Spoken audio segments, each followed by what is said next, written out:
Valérie-Anne Malex, cadre coordinateur chargée de mission formation au sein d'un groupe d'établissements privés à but non lucratif.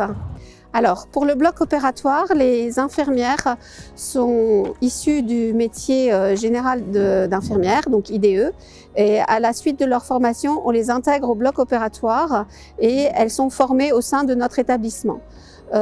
Pour devenir infirmière de bloc opératoire, il faut avoir des qualités déjà de résistance physique, il faut pouvoir avoir une bonne santé, il faut pouvoir être motivé pour ce poste et il faut avoir envie de travailler au sein des blocs opératoires et de développer ses compétences puisque la formation initiale ne forme pas au métier de bloc opératoire. Au sein du bloc opératoire, donc on travaille dans un univers clos qui est avec des autres contraintes d'hygiène, donc en termes de tenue, en termes de, on va dire, positionnement au sein des salles d'op.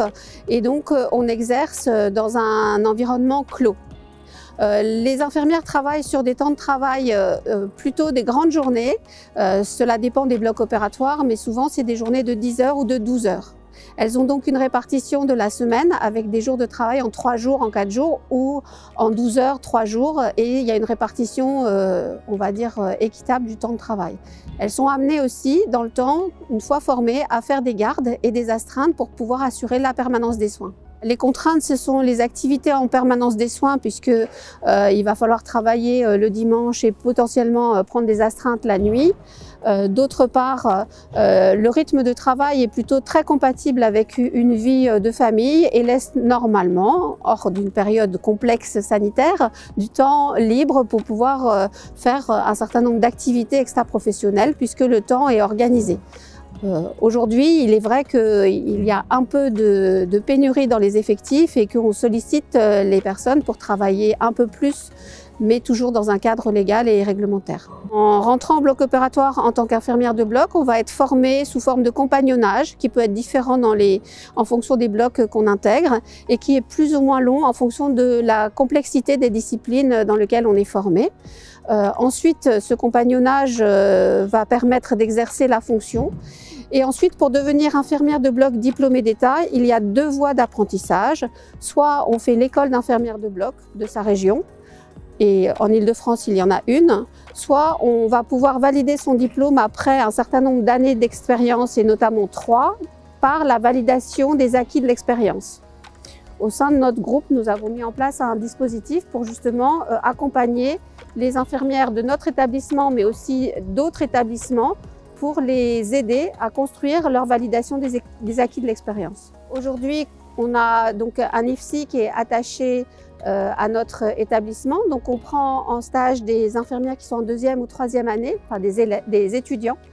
Et donc on les accompagne, elles sont tutorées avec des infirmières on va dire de bloc opératoire, et elles ont un parcours où elles vont découvrir toutes les disciplines de notre bloc opératoire. Ensuite, donc, il est possible de faire un stage quand elles ont leur projet professionnel défini, un stage pré-pro au sein de notre établissement ou dans d'autres blocs, et c'est très facilitant pour ces infirmières quand elles ont fait des stages pré-pro pour intégrer le bloc. Leur intégration se passe beaucoup plus facilement et d'une façon plus fluide.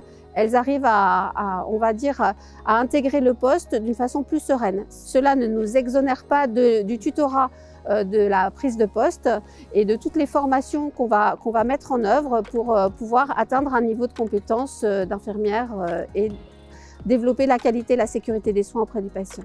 Par exemple, on a une infirmière qui était en reconversion, qui a fait l'Institut de soins infirmiers il y a 2 ans.